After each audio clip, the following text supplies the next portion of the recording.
Buenos días, hermanos, de nuevo. Me tocó en esta ocasión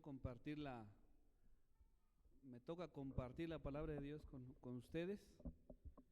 Y bueno, pues vamos a, a cerrar nuestros ojos ahí donde ustedes están sentados.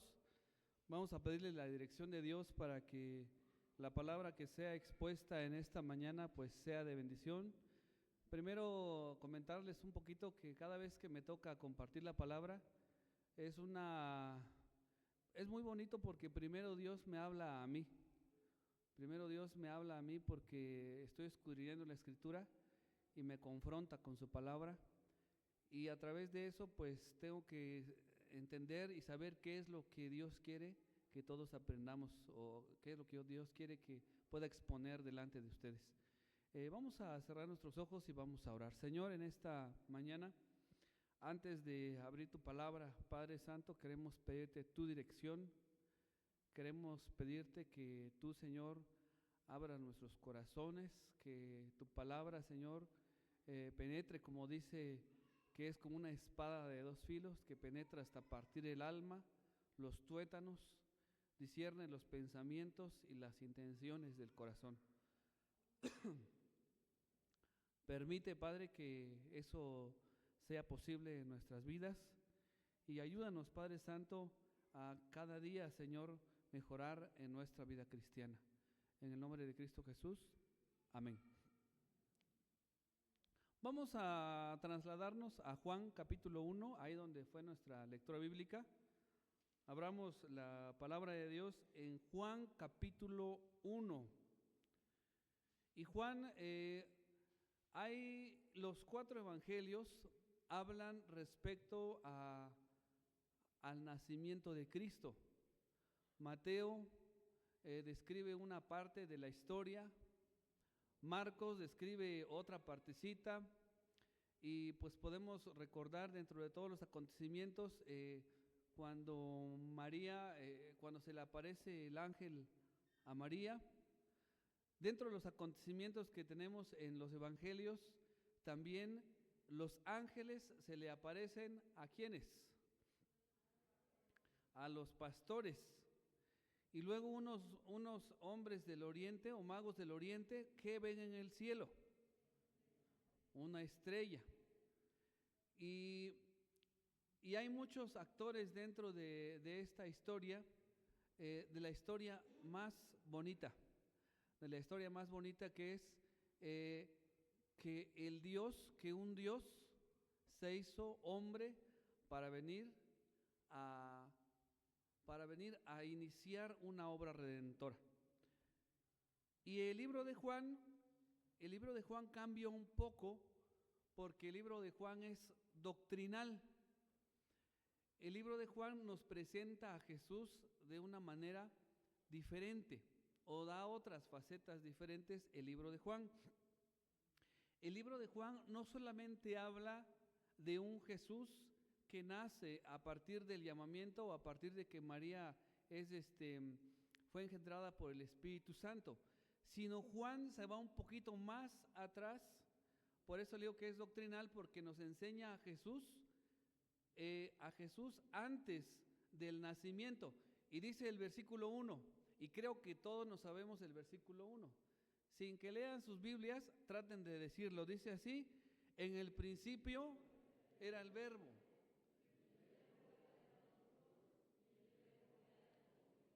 En el principio era el Verbo. ¿En dónde estaba Jesús? Dice la palabra, en el principio era el Verbo. ¿Y qué es un verbo? Una acción o una palabra. En el principio era la palabra, y la palabra era con Dios, y el verbo era Dios. De tal manera que Jesús lo presentan como la palabra, como el verbo. Y lo mandan no solamente al inicio en donde comienza Jesús, sino se manda hasta el principio de la creación. Y dice, este era el principio con Dios.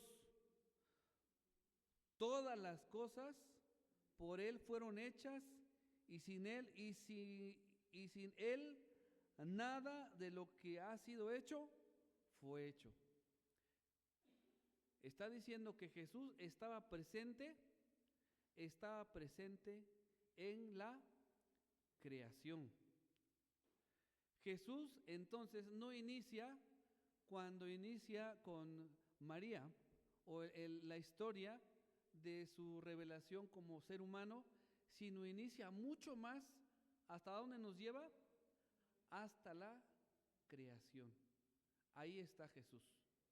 ¿Por qué creen que dice bueno, cuando inicia la tierra y la separación de las aguas y los mares, cuando en el sexto día toca crear al hombre, dice, hagamos al hombre a nuestra imagen y semejanza. Usa una frase, una palabra que es plural, que dice, hagamos al hombre.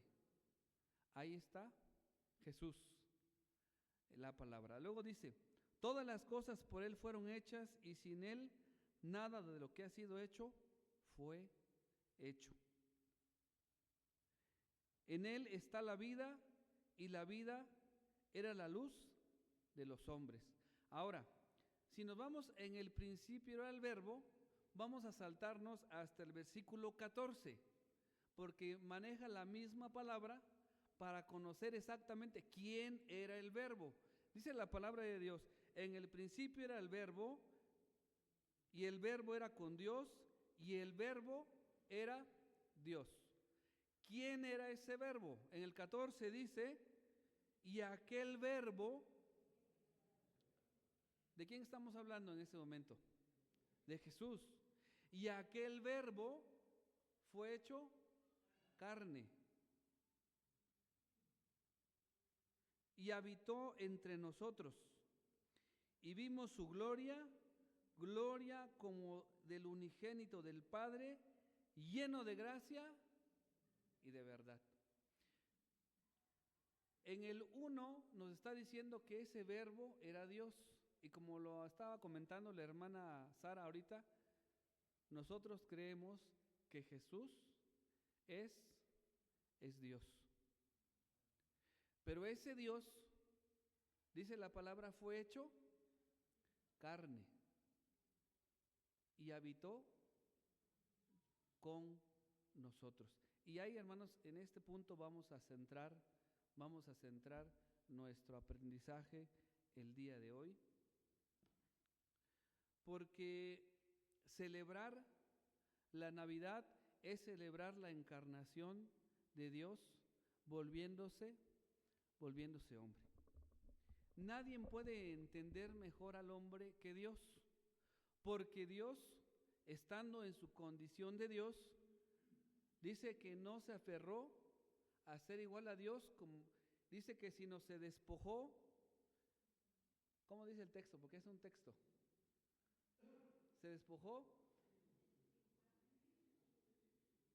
A ver, fuerte porque se me acaba de olvidar. Porque se despojó a sí mismo y siendo semejante al hombre, fue obediente hasta la muerte de cruz. Quiere decir que Jesús se convirtió en hombre y fue obediente y pasó todas nuestras tentaciones, todos nuestros problemas, todas nuestras circunstancias, también Jesús las pasó. Porque dice un texto, porque hay un sumo sacerdote que Él pasó y sufrió lo que yo estoy pasando. Entonces, ¿quién entiende mejor al hombre? Es Dios. Dios nos entiende a nosotros. Entonces, cuando hablamos de la Navidad, cuando hablamos recordamos el evento de que Jesús vino al mundo, realmente estamos recordando que Dios se hizo hombre. Ahora, Él tuvo este tema de la redención no había nacido en el año que nació Jesús. O sea, no hoy vino a la mente de Dios salvar al hombre. ¿Desde cuándo estaba el proyecto de salvación? ¿Desde cuándo inició el proyecto de salvación para salvar al hombre? Dice la palabra de Dios que cuando el hombre pecó, cuando el hombre desobedeció, Él había prometido enviar a un redentor. Entonces, el proceso de salvación inició hace miles de años. Dios lo había contemplado, Dios ya lo había pensado hacer. Estaba en la mente de Dios venir a salvar al hombre. Y en Juan capítulo 1 nos dice que no solamente lo pensó, sino que ahora lo llevó a cabo. Y dice, y aquel verbo fue hecho carne. Esta predicación, hermanos, voy a tratar de hacer como un examen, como un diagnóstico de nuestra vida a partir de la redención de Cristo por nosotros. Entonces, el verbo se hizo carne y habitó entre nosotros. No se quedó en el cielo. Pasó de ser un concepto de lo que Él quería a una realidad a la que vino y hizo y realizó el proyecto que Él tenía. No sé, hermanos, primeramente decirles, Él no retarda su promesa como muchos lo tienen por tardanza. Él promete y luego cumple. Nada más que a veces dentro de todas las promesas o nos los da luego o nos dice espérate un ratito. A veces las promesas de Dios no llegan en el momento que nosotros las queremos, sino llegan cuando nosotros las necesitamos, porque Dios a veces no cumple nuestros caprichos. Dios cumple y da la bendición en el momento que nosotros lo necesitamos. Ahora, ¿cuáles fueron tus planes como creyente en este año que estamos terminando? ¿Cuáles cosas tú habías pensado hacer para Cristo en este año y que las tuviste en la mente? Y dijiste, este año voy a hacer algo para Dios. Eso no lo contesten así en voz alta, eso piensen ustedes en su mente. ¿Qué fue lo que tú prometiste o qué fue lo que tú quisiste hacer para la obra de Dios y lo dejaste o lo pusiste aquí en tu mente? Y la otra pregunta es, ¿se convirtió lo que tú pensaste, se convirtió en un hecho como lo acabamos de ver? Dice, aquel verbo fue hecho carne. Cuando hablamos de que aquel verbo fue hecho carne, es que el pensamiento de Dios lo llevó a cabo en la tierra. Si nosotros hacemos planes para el Señor, no solamente deben de quedar en planes para el Señor, sino que tienen que ser acciones. Vamos a empezar con el versículo 14, iniciando con una primera frase que dice, aquel verbo fue hecho carne y habitó entre nosotros. Cuando nosotros pronunciamos la palabra habitar, ¿qué significa? Vivir. Habitar significa estar. Habitar significa hacer fincar, por así decirlo. Cuando digo yo voy a habitar, yo voy a estar un tiempo prolongado en algún lugar. Y específicamente, cuando decimos voy a habitar, o decimos esta casa está habitada, es porque yo estoy viviendo en una casa. Ahora vamos a pensar dentro de nuestra casa. ¿Cómo se compone nuestra casa? Aquí tenemos un arquitecto que nos va a dar algunas asesorías. ¿Qué es lo que contiene o qué es lo que tiene nuestra casa para que estemos habitando tranquilamente? las partes de la casa, vamos a pensar en las partes de nuestra casa. ¿Qué tiene? A ver, las mujeres son muy específicas para decir, yo quiero que mi casa sea así. A ver, mujeres, ¿qué les gustaría tener o cómo tienen su casa? Tiene una cocina, es la parte más principal, porque en la cocina se preparan los alimentos. ¿Qué más tienen en su casa? Un comedor, la cocina y el área en donde está la mesa y donde están las sillas para degustar los alimentos.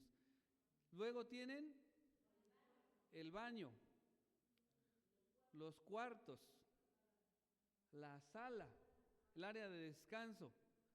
¿Qué más tienen? El área de servicio. A ver, el área de servicio. ¿Qué tienen en el área de servicio? Lavadora, tendederos, la ropa sucia. ¿Qué más tienen en el área de servicio? El jabón y todos los implementos. El calentador también. ¿Qué otra cosa? ¿Qué más contiene nuestra habitación? Nuestra casa. ¿Qué contiene? ¿Qué más contiene? Puede ser un jardín, una biblioteca, un área de estudio, un área de tareas. ¿Qué más? Hagan de cuenta que tienen una casa muy grande, así una casa como ustedes se la imaginan. Muchas veces no vivimos nosotros en la casa que quisiéramos vivir. Quisiéramos tener una casa amplia. Cuando nosotros vemos una casa muy amplia de otra persona, luego decimos, me gustaría tener una casa como esta, porque a veces le vemos su patio, vemos su jardín y vemos toda la casa como está distribuida. Para mayores informes con nuestro hermano Sergio. Ya le estoy dando publicidad a mi hermano. Bueno, normalmente, primero quisiéramos tener una habitación, una casa grande, lugar en donde podamos tener nuestra morada, nuestra habitación. Después nosotros tenemos nuestros espacios, que son los espacios de comodidad, lugar en donde yo llego a descansar, lugar en donde yo llego a reposar, porque después de un día largo de trabajo lo único que quiero son mis sillones o mi cama. Y si tengo hambre, mi espacio para ir a comer. Bueno, ¿por qué les manejo o por qué les estoy comentando todo esto? Porque dice la palabra de Dios que ese verbo vino ¿a dónde? Vino y habitó dentro de nosotros. Dice, aquel verbo se hizo carne y habitó entre nosotros. La primera pregunta que quisiera yo hacerles, o primera situación que quisiéramos examinar, es el examen en la habitación, el examen de nuestra habitación. Primero, ¿hasta dónde estoy permitiendo que ese verbo que se hizo carne habite en mi casa? ¿Hasta dónde lo dejo entrar? Y yo les voy a poner un ejemplo. Cuando nosotros tenemos visitas, ¿hasta dónde dejamos entrar a nuestras visitas? ¿Hasta dónde? A la sala. Y mucho, si somos muy dadivosos, lo pasamos al área del comedor. Y si tienen mucha confianza, lo pasamos a que hagan la comida. Porque pueden ser nuestros familiares, ¿no? Y ya pasan al área de la comida, al área de la cocina. Pero hasta ahí nada más es el área en donde está dispuesta para que pasen las personas que nos vienen a visitar.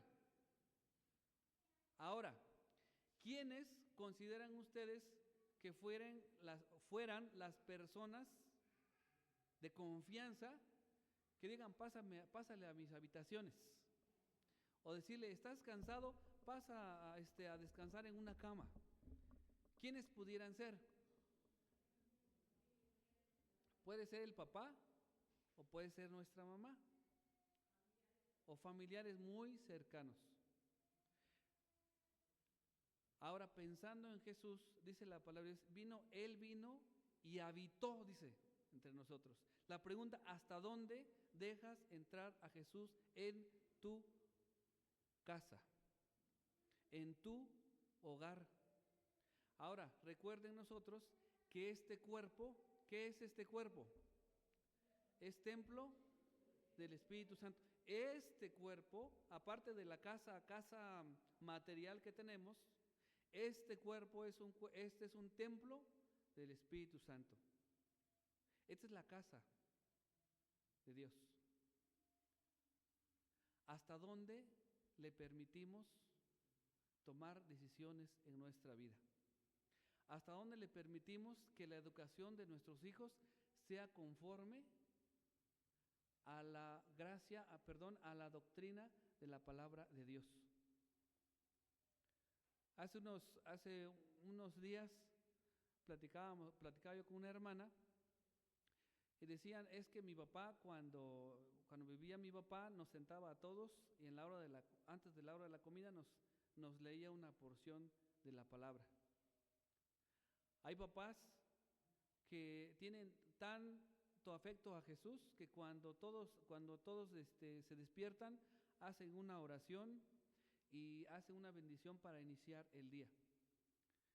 Al igual cuando ya van a dormir, se encomiendan a Dios. ¿Cómo está Jesús? ¿Cómo ha entrado Jesús en tus habitaciones? ¿Y en cuáles habitaciones no les dejas pasar? Por ejemplo, en mi caso, a mí me da un poco de pena que la persona entre en donde está toda la ropa sucia. Donde vamos a dejar toda la ropa sucia, la ropa interior, toda la ropa que ya no estamos ocupando, pero la tenemos amontonada. Esa es la parte que a mí no me gustaría que vean mis visitas, no sé ustedes.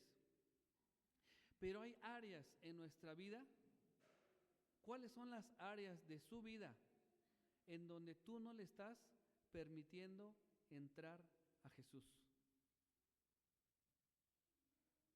Porque podemos decir que somos creyentes y podemos decir que creemos en Jesús, pero ¿hasta dónde Jesús habita entre nosotros?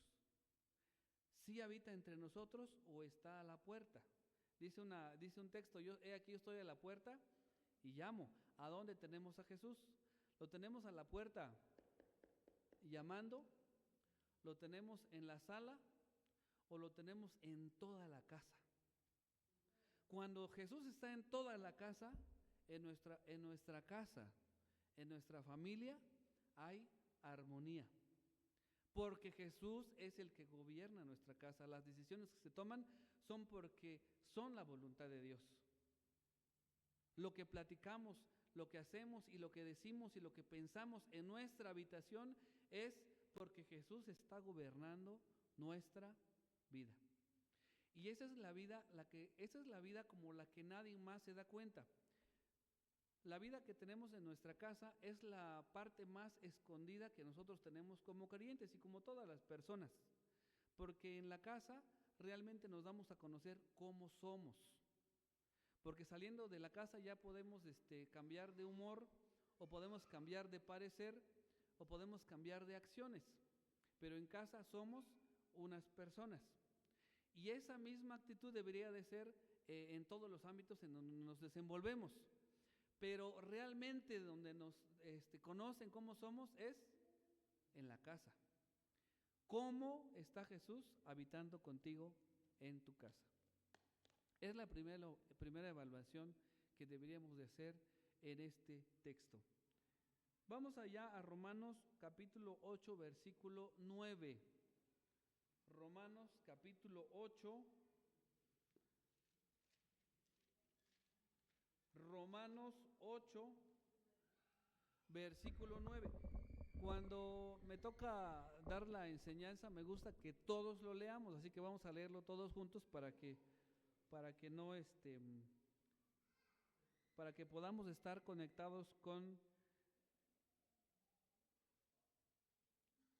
la enseñanza. Romanos 8, 9. ¿Ya lo tienen?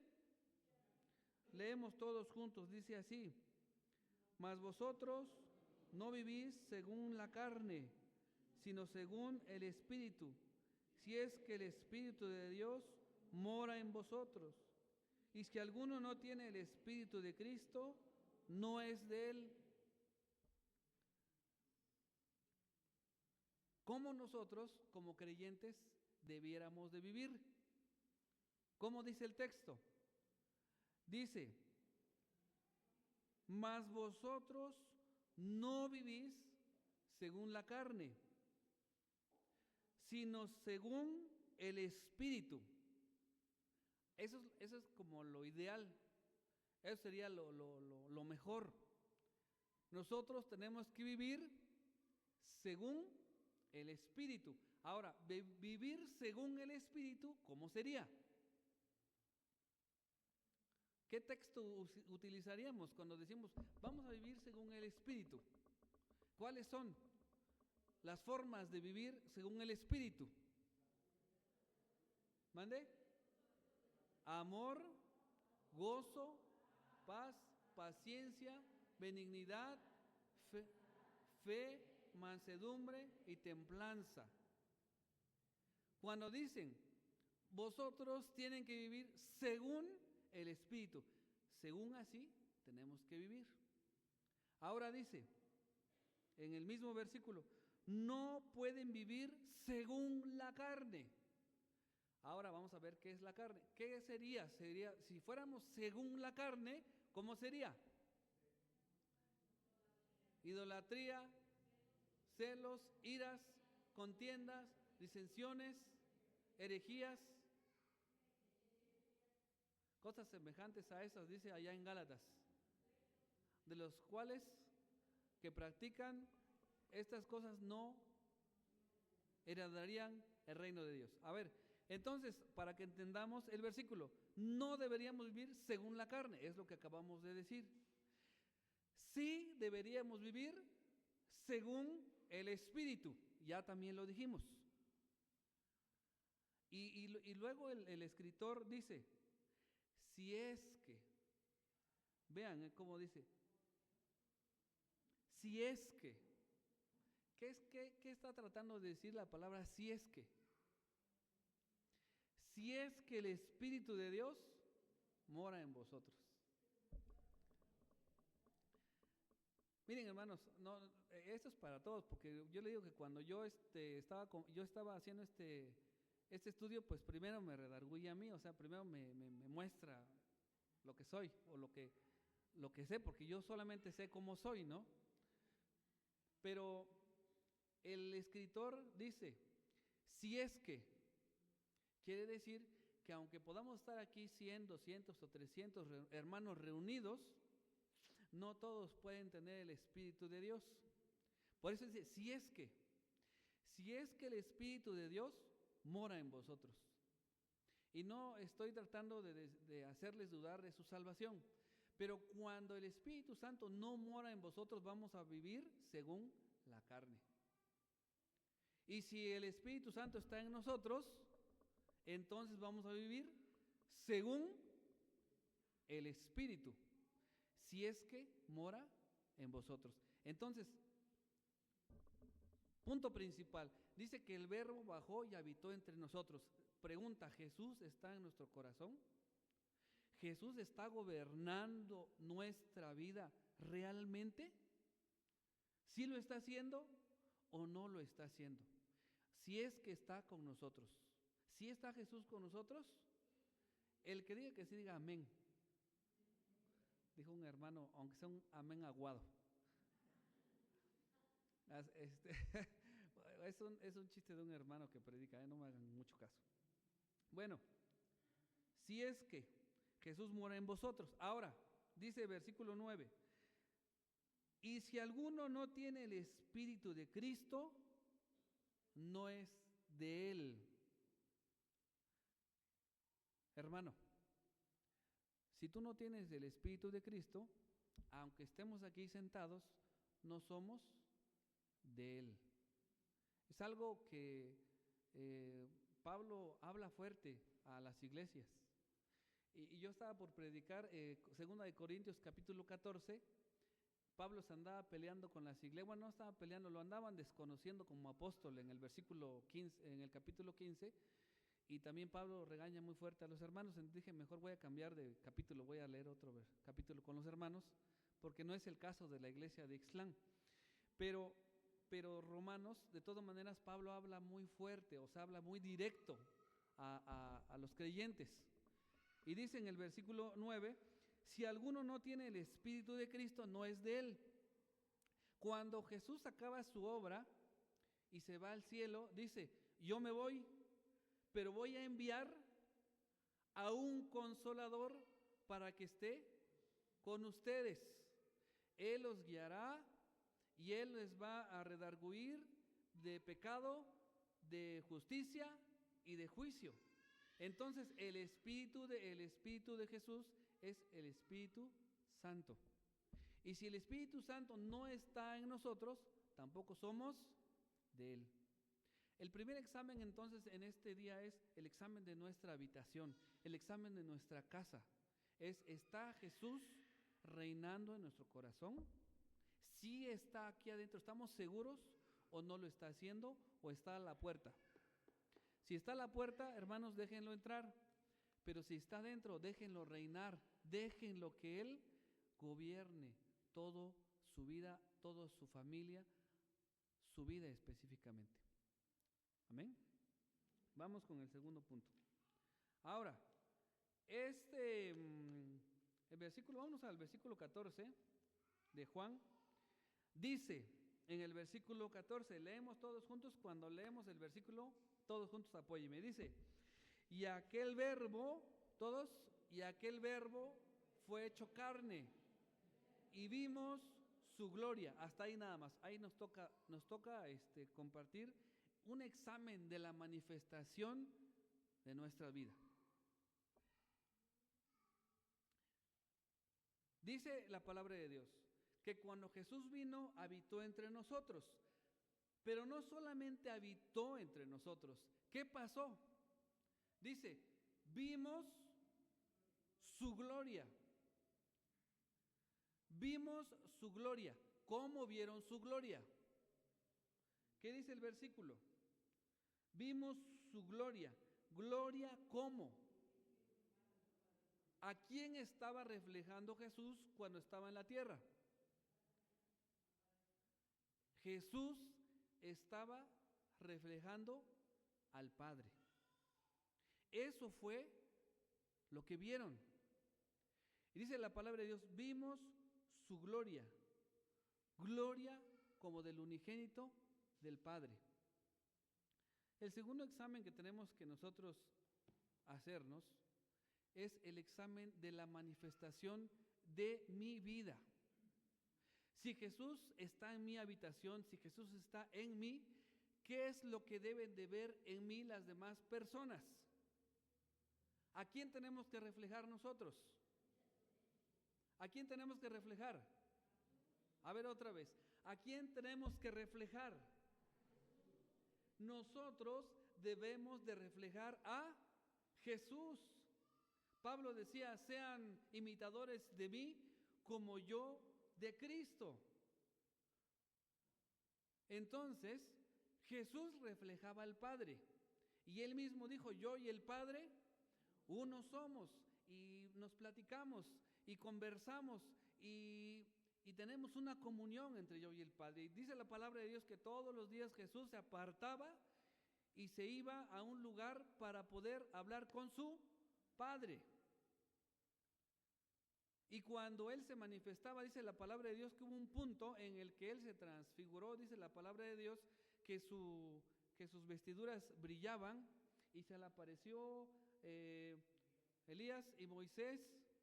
Y luego también cuando hablaba, dice que cuando hablaba no había quien pudiera contradecir las palabras de Jesús.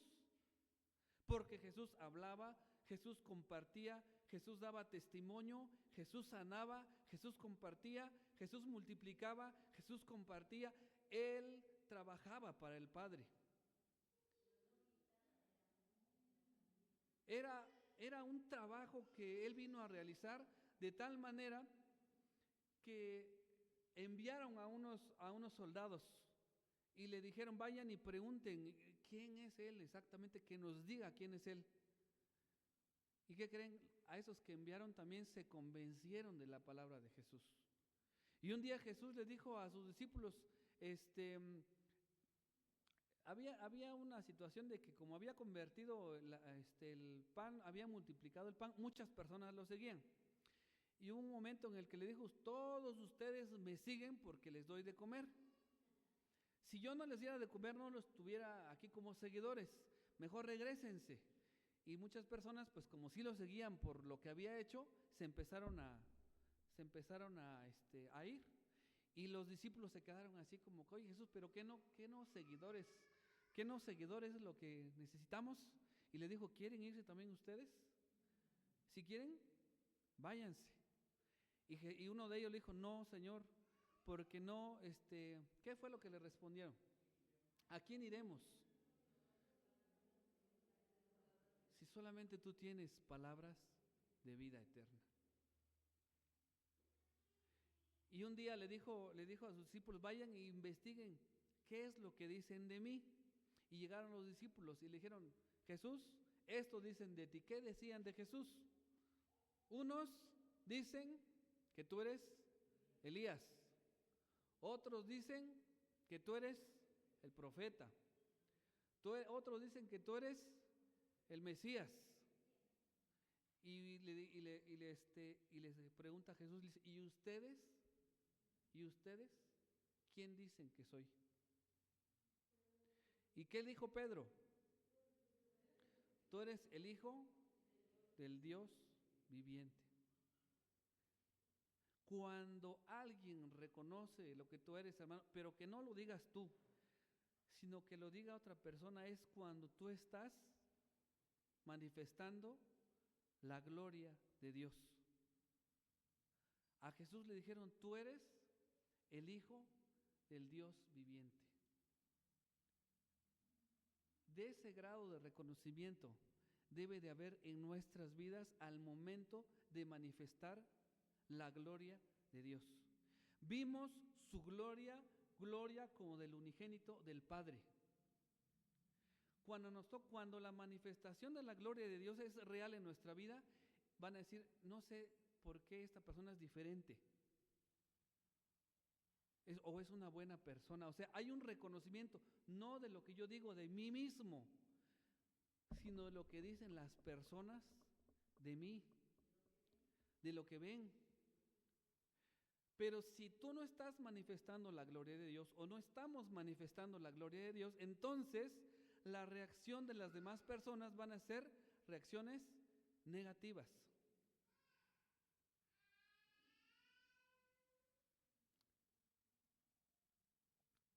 Examen de la manifestación de tu vida, así como Dios mostró su gloria llena de gracia y de verdad. ¿Cómo está mi vida manifestada allá afuera? Porque aquí en la iglesia, pues, como decíamos hace rato, nos podemos saludar, nos podemos dar un abrazo y ser personas de bien porque estamos en estas 4 paredes. Pero, ¿cómo me calificarían las demás personas allá afuera de lo que yo digo, de lo que yo hablo, de lo que yo predico? Porque recuerden, hermanos, que es por demás predicar la palabra de Dios con textos si con mi vida, si con mis acciones no estoy predicando. Si tú estás queriendo enseñar a las personas con un texto, mira el texto de la palabra de Dios, Señor dice así, pero tus acciones y tus palabras, tu forma de expresarte es diferente, o es en doble sentido, o es hablando, a veces nos toca hablar de otras personas, atrás de las espaldas de otras personas, y otras personas nos escuchan. ¿Qué es lo que nosotros manifestamos? ¿Manifestamos la gloria de Cristo o manifestamos lo que realmente soy yo como persona? ¿Manifiesto la gloria de Dios o me manifiesto yo mismo? Esa pregunta o esa respuesta solamente la tienen que conocer ustedes, conózcanla ustedes. La gloria de Dios. La gloria de Dios es lo que estamos llamados a manifestar en nuestras vidas todos los días. Ahora vamos otra vez a leer Juan porque encontraremos otra parte de la enseñanza. Juan capítulo 14, leemos todos juntos, dice así: y aquel verbo fue hecho carne y habitó entre nosotros y vimos su gloria.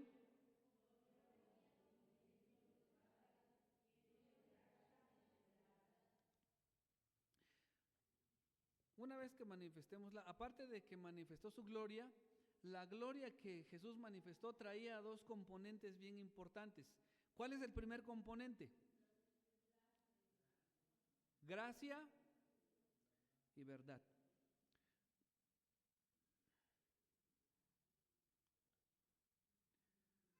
¿Qué significa gracia? Otra vez, ¿qué significa gracia? Es un regalo inmerecido. ¿Qué significa misericordia?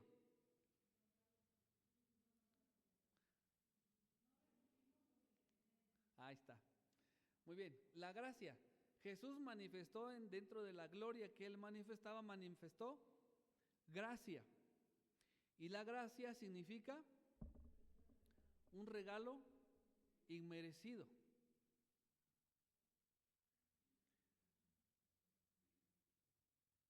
Ese regalo inmerecido es lo que recibimos nosotros porque dice la palabra de Dios, porque por gracia sois salvos. O sea, no lo merecemos, pero nos da la salvación, porque nosotros somos salvos por gracia. Regalo inmerecido. Ahora, aspectos de la gracia que Jesús hizo cuando estaba en la tierra. Él mostró gracia. La palabra del Señor dice que venían varios leprosos, muchos leprosos, 10 creo que eran dentro de una historia, y dice que le dijo Jesús, hijo de David, sánanos. Y le dijo Jesús, vayan y preséntense al sacerdote, pues porque Jesús ya había declarado los que estaban sanos. Ellos fueron y en efectividad fueron sanados. Dentro de los 10 que se fueron, ¿cuántos regresaron? 1. Y Jesús le dijo, ¿y los otros en dónde están? Pero el que regresó le vino a dar gracias por la sanidad que había recibido. Y Jesús tuvo gracia. Cuando Él estaba en la cruz, ya estaba pendiente de la cruz, le dijo, Señor, perdónalos, porque no saben lo que hacen. Jesús, estando en la cruz, perdonó a los que le habían ofendido. Y le dijo, perdónalos, porque no saben lo que hacen. Y así en varias historias de la vida de Jesús, Él mostró gracia. Él sanó a los enfermos, Él ayudó a los necesitados. Y yo me acuerdo, hermanos, me acuerdo de hace unos días que tuvimos la predicación, una predicación del tema de religión pura. ¿Se acuerdan del tema de la religión pura? Vino un hermano, Max creo que se llama, ¿no? Nosotros como creyentes debemos de demostrar gracia. Quiere decir que lo que nosotros aprendemos lo debemos de demostrar con amor a otras personas. Porque puede ser que en nuestra vida sea más fácil condenar, dar un juicio, a dar gracia. ¿Qué es lo que nosotros damos día a día? Gracia, juicio o condenación. ¿Qué es lo que nosotros hacemos con las demás personas? Es fácil a veces dentro de nosotros proferir un juicio o hablar mal de una persona o no dar algo que pueda yo ayudar a otras personas porque no se nos da. Como no sé si se acuerdan de la historia del buen samaritano. Dice la palabra en la historia que había una persona de Samaria que la habían golpeado, unos ladrones. ¿Y quién pasó primero? ¿Quién pasó de los que pasaron cerca de donde estaba tirado? Un levita. ¿Y quién era un levita? ¿Qué hacía un levita? El levita era el que se encargaba, el encargado de compartir la palabra de Dios, el ilustrado de la palabra de Dios, el que leía. Los levitas tenían una rigurosa enseñanza, eran unas personas formadas en maestría en la palabra de Dios, o sea, se la pasaban toda la vida estudiando la Biblia, tenían mucho conocimiento y tenían conocimiento memorizado en su mente, porque ellos eran los maestros de Israel. Pero cuando pasó cerca de la persona que estaba tirada, ¿qué hizo? Solamente dio unas vueltas y dijo, es que ya la reunión en la sinagoga ya me están esperando todos y yo mejor me voy. ¿Quién pasó después? El sacerdote, ¿qué se encargaba de hacer? El sacerdote se encargaba de ofrecer los sacrificios. El que le llevaba la carne asada, todo lo que se encargaba de degollar a las víctimas, las ponía en el altar. Parte de esa carne lo consumían ellos, pero todo lo demás era para olor grato a Dios. Era un sacerdote. Y tampoco ofreció ayuda a la persona que estaba en necesidad. Y por último pasó una persona que nada tenía que ver con el pueblo de Dios. ¿Quién era? Un samaritano. La historia nos está diciendo que hay veces que las personas que no tienen tal vez el conocimiento de la palabra de Dios son las que ayudan, son las que tienden una mano, son las que apoyan a otras personas. Y los que conocen de la palabra de Dios, los que están en comunión con Dios, son los que no apoyan. Eso nos trata de decir la historia. ¿Qué quiere decir? Que el samaritano mostró gracia. Mostró gracia ante la necesidad que él había visto. Y no solamente le curó las heridas, y no solamente las vendó, sino dice que lo llevó a un hotel que estaba en el camino. Y dice en la historia que encarga a esta persona en este lugar, le dice, miren, cuídamelo, atiéndelo y te voy a dejar un poco de dinero. Con esto que te dejo, lo cuidas. Pero si dentro de los cuidados que le des se te acaba este dinero, cuando yo venga, te lo voy a reponer. O sea que usó la gracia, pero en abundante gracia, para ayudar a otra persona que lo requería, que necesitaba. Cuando Jesús viene a la tierra y muestra gracia, es porque ayuda a las demás personas, porque tiende una mano al necesitado. ¿Qué es lo que nosotros debemos de hacer como creyentes? También mostrar una mano amiga a las personas que lo necesitan. Y hay dos formas que a veces hay dos formas que aparecen las oportunidades de ayudar. Hay veces que nosotros percibimos por lo que vemos que la persona necesita y nace de nuestro corazón ayudarlo. Y otra forma es que la persona está en necesidad y te comenta su necesidad y la puedes ayudar. Pero dice la palabra de Dios en Juan, dice en primera de Juan, que cuando nosotros vemos al hermano en necesidad, le decimos, hermano, pues que te vaya bien, hasta luego.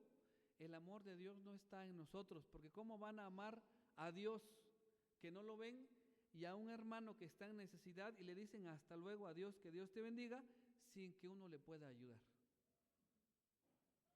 ¿Cómo puede haber amor en nuestra vida? Dice el pasaje, cuando al hermano que está a mi lado yo no le puedo ayudar.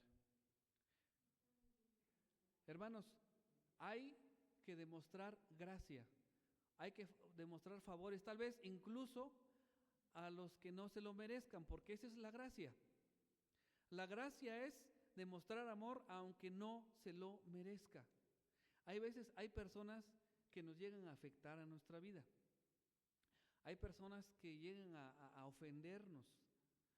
Y así a todas luces nosotros o ellos no nos hablan porque les caemos mal, ¿no? Pero esas personas pueden llegar a tener necesidad. Y ahí es en donde puede mostrarse el amor que nosotros tenemos, demostrar gracia, que es un amor inmerecido, que no se lo merecía. Hermanos, busquemos la oportunidad. No sé cómo salga la evaluación de este año 2025, si mostraron gracia o si mostramos gracia o no, pero tenemos una oportunidad de aquí en adelante de mostrar gracia a otras personas, de compartir lo que Dios nos bendice, poder compartirlo a alguien más que lo necesita, porque eso es mostrar amor hacia otras personas. Y dice la última parte del versículo, lleno de gracia, ¿y qué más dice? Y de verdad. Y con esa es la última frase que vamos a estudiar. Soy auténtico y fiel a la palabra. La palabra verdad. Jesús estaba lleno de verdad.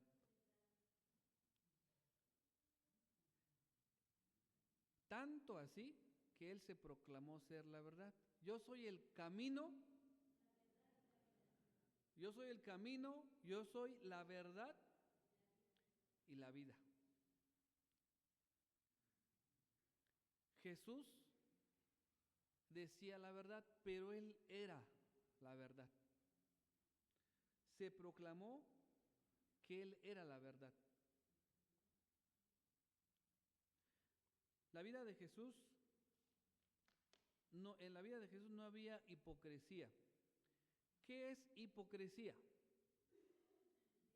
¿Saben qué es la palabra hipocresía? Coméntemelo.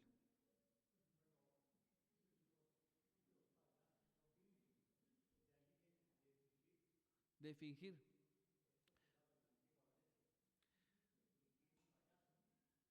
La pregunta es entonces, ¿existe una diferencia entre mi vida pública y mi vida privada? ¿Qué pasaría? Me puse a pensar cuando estaba yo estudiando este versículo. ¿Se atreverían ustedes, si dijéramos, hermanos, de todos ustedes tenemos una película de su vida, de todo lo que han hecho, lo podemos proyectar aquí enfrente aquí en el proyector? Va a pasar todo lo que han hecho en su vida. Es una película que hicimos de su vida.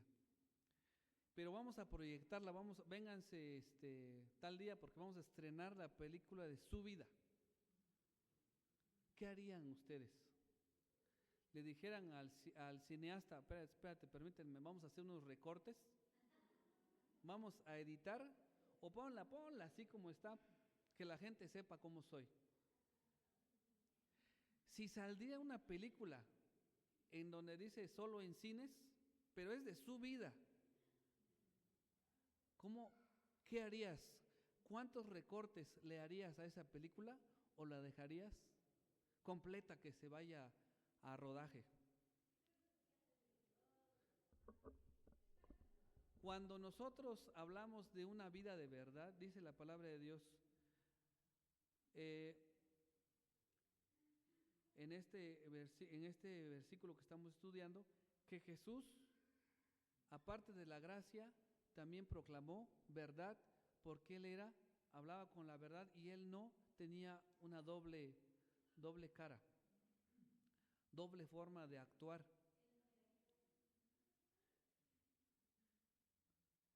¿Cómo actúas cuando está tu pastor? ¿Cómo actúas cuando está tu esposa contigo o tu esposo contigo? ¿Cómo actuamos cuando no están nuestros hijos? cómo actuamos cuando estamos solos, cómo hablamos, cómo nos expresamos, cómo decimos, cómo nos expresamos cuando estamos en la iglesia, cómo nos expresamos cuando estamos allá en donde nadie nos escucha. ¿Cómo es nuestra vida? Es una vida, es la misma, guiada por un Dios que habita en mi vida, o a veces se nos olvida que somos creyentes y dejamos que la corriente nos vaya llevando. Nos vayamos con la corriente y decimos, pues también de aquí soy. Cuando estamos de aquí, decimos, de aquí soy. Cuando estamos allá afuera, de aquí soy. Cuando estamos en el trabajo, de aquí soy. ¿Soy un creyente o una fachada? ¿Soy fiel a la verdad de la palabra de Dios o alojamiento para justificar mis deseos y mi estilo de vida? ¿Cómo soy? ¿Cómo soy en verdad? ¿Proclamo la palabra de Dios? ¿Dejo que la gloria de Dios se vea cuando no estoy aquí en la iglesia? ¿O me comporto igual que los demás que no conocen a Cristo? Si tu vida privada, como les dije hace un rato, fuera transmitida, ¿cuántos cortes quisiéramos que le hicieran a esa película? Creo, hermanos, que cuando Jesús vino, nos habló claro. Y fue tan claro que en una ocasión los sacerdotes llegaron a cuestionarle. Y se levanta y les dice, y los regaña, creo que en el capítulo 23 y 24 de Mateo, porque les habla fuerte a todos los que estaban enseñando el Antiguo Testamento, que eran los maestros de la ley. Les hablaba y los reprendía, porque ellos se quejaban de que sus discípulos no se lavaban las manos para comer. Se quejaban los sacerdotes de que Jesús sanara los días de descanso. Se quejaban de que por todo se quejaban los sacerdotes. Muchas veces, como creyentes, pensamos que todos están mal, menos nosotros. Todos están mal, Todos me caen mal, dicen otras personas. Menos yo. Ese día, voy a decirles algo que me causó un poco de gracia, porque ese día mi esposa compró 2 kilos de café molido y los puso abajo del asiento de la moto donde yo ando todos los días. Y por donde quiera que yo iba olía a café molido. Y decía, ¿a dónde están donde quiera están moliendo café? Decía yo, ¿no? Avanzaba yo y me paraba y olía a café molido. Y yo decía, ay, aquí también venden café, ¿no? Porque por mi casa hay una persona que vende café molido. Entonces toda la parte de afuera de su casa, cuando pasamos, huele a que están tostando, ¿no? Y pasé por su casa esa persona y también olía a café molido. Por todos los lugares olía a café molido. Cuando yo llegué y saqué mis cosas y abrí la cajuela, abajo traía yo el café. Muchas veces pensamos que donde quiera huele, si fuera otra cosa, pues donde quiera huele mal. Pero no sabemos que realmente el olor lo traíamos nosotros. Yo lo traía y por donde quiera olía a café molido. Muchas veces pensamos que todo el mundo está así, pero nosotros somos los que no tenemos la verdad, o al menos no andamos en la verdad, y pues nosotros estamos mal. Entonces yo después me puse a reírme, porque yo en todos los lugares que pensé que en Ixtlán vendían café molido, porque yo abajo traía 2 kilos de café molido. Dice, por último, hermanos, por último, el examen de vulnerabilidad. Pensé que era el último, pero todavía me queda otro punto, ya es el último.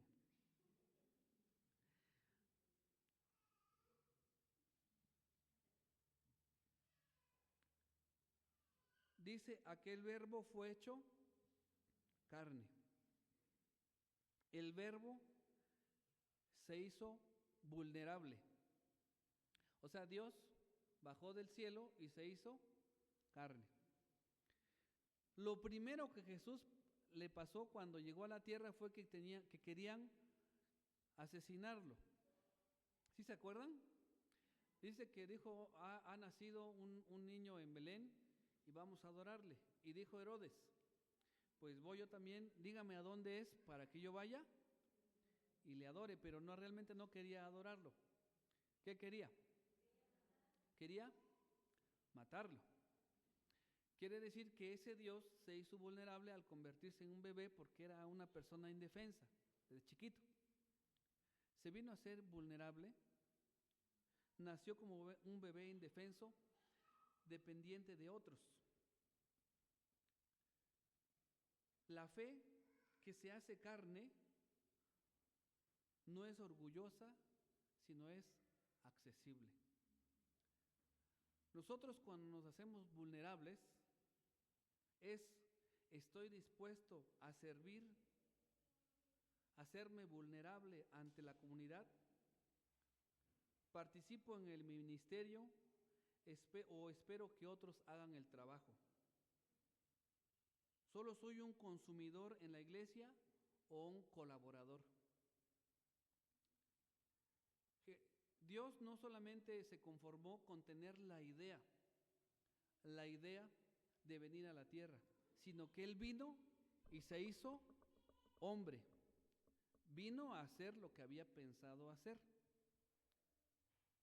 Volverme vulnerable quiere decir que yo me salga del lugar en donde yo estoy y me ponga a colaborar, a hacer lo que la palabra de Dios me manda. O sea, que el plan se convierta en acción. ¿Por qué lo puse hasta el último? ¿Por qué puse este punto al último? Porque es bien necesario que funcione mi vulnerabilidad, que funcione mi acción. Solamente si hablo con la verdad, solamente si demuestro gracia ante las personas, solamente si mi habitación hay una vida de integridad delante de Dios y Dios vive en mi corazón, solamente en ese momento puedo decir que puedo trabajar para el Señor. Porque si yo ando en pecado, si ando alejado de Dios, no me va a dar oportunidad mi conciencia de ponerme a trabajar para el Señor. El plan que Dios tiene para mi vida, el plan de salvación, porque Dios también cumple un plan de salvación en mi vida para que se cumpla en la vida de otros. Yo puedo predicar la palabra de Dios, yo puedo ir y ayudar a las personas porque Dios está cumpliendo un plan en mi vida.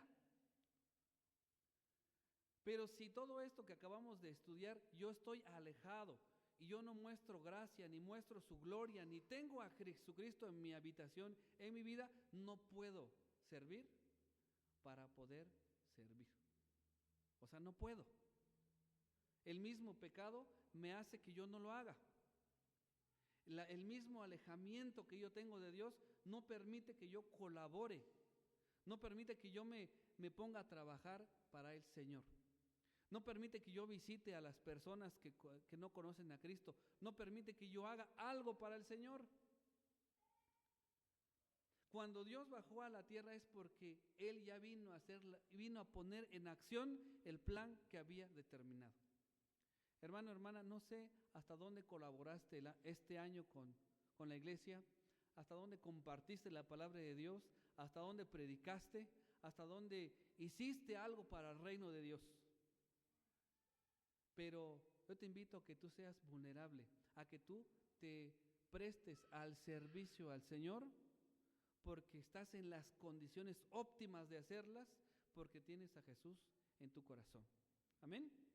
¿Quisieran trabajar para el Señor? Amén.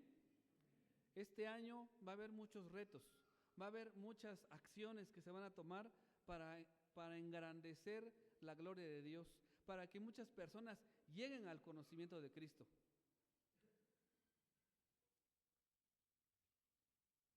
Si tu iglesia, si la iglesia en donde estamos no va creciendo, si cada año somos los mismos, no estamos poniéndonos vulnerables. No tenemos la gracia de Dios, ni la verdad, ni a Cristo en nuestra vida, porque no estamos compartiendo la palabra de Dios. Si todos los años somos los mismos y los mismos, quiere decir que solamente nos estamos conformando con recibir la palabra de Dios y almacenar la palabra de Dios sin poder darle a otros la palabra y que la conozcan y que vengan a escuchar la palabra de Dios. Hermanos, los invito a que podamos compartir estas noticias. Estas noticias de que Cristo vino al mundo son buenas noticias, son noticias fantásticas para que la persona que llega a conocer esta noticia quisiera saber más de Dios. Pero tú eres el mensajero, tú eres el encargado de esparcir esa noticia y tú lo puedes hacer. Yo les invito, hermanos, a que reflexionemos cómo está nuestra vida delante de Dios, cómo está nuestro corazón, cómo está nuestra actitud delante de los hombres y qué es lo que nosotros podemos mejorar. ¿Qué podemos mejorar? No es un mensaje de condenación, es un mensaje de aliento para que si hay algo que está fallando en nuestra vida, podamos mejorarla para este año que viene. Vamos a ponernos de pie, hermanos, vamos a ponernos de pie y vamos a orar y pongámonos a cuentas con el Señor. Pongámonos a la orden de nuestro Dios, porque Él quiere a creyentes que, como dice allá en Romanos, que tengan el Espíritu de Cristo, porque si tienen el Espíritu de Cristo, somos de Él. Amén. Señor, te damos gracias por esta mañana. Padre, tú sabes en cuáles áreas de mi vida te he fallado, en cuáles áreas de mi vida no han estado bien. Y tú conoces, Padre bendito, el corazón de cada uno de mis hermanos que está en esta mañana aquí. Y Padre, te pedimos que si hay algo que esté mal, que tú nos restaures. Si en algo, Señor, te hemos fallado, que tú, Señor, nos vuelvas el gozo de nuestra salvación. Que tú, Señor, nos ayudes a caminar en el camino recto. Nos ayudes a demostrar tu gloria, la gloria que tú demostraste del unigénito de tu Padre. Así también podamos demostrar, Señor, que nuestra vida sea un reflejo de la tuya, Padre Santo. Ayúdanos para cumplir la meta al supremo llamamiento al que tú nos has dado. En tus manos, Señor, nos encomendamos en el nombre de Cristo Jesús. Amén. Así pues, de pie, hermanos, vamos a entonar un canto.